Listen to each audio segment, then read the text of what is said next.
நான் பேசாமல் இருந்தேன்னு வச்சுங்க, நான் இந்த மாதிரி 9 வருஷம் இருந்த மாதிரி தொடர்ந்து இருந்தேன்னா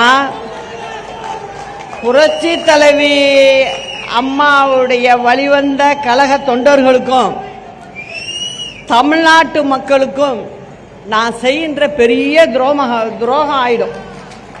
அதனால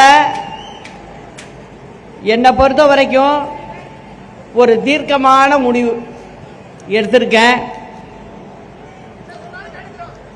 தமிழகத்திற்காக, தமிழகத்தில் உள்ள மக்களுக்காக, நம் கழக தொண்டர்களுக்காக புதிய களத்தை காணப்போகிறோம்.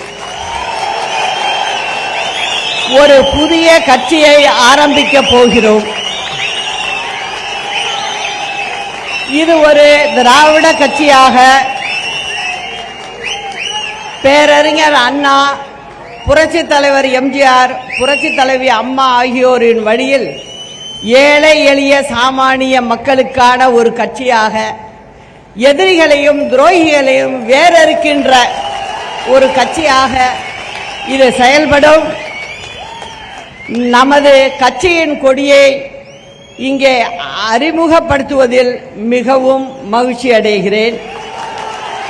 இதை கருப்பு, வெள்ளை, சிவப்பு வண்ணத்தில் பேரறிஞர் அண்ணா, புரட்சி தலைவர் எம்ஜிஆர், புரட்சி தலைவி அம்மா ஆகியோரின் உருவத்தை தாங்கி நிற்கின்ற ஒரு கொடியாக பட்டொளி வீசி பறக்கும். கட்சியின் பெயரை மட்டும் விரைவில் அறிவிக்கிறேன். இதில் எந்தவித மாற்று கருத்துக்கும் இடமில்லை என்பதை அனைவருக்கும் உறுதியோடு தெரிவித்துக் கொள்கிறேன்.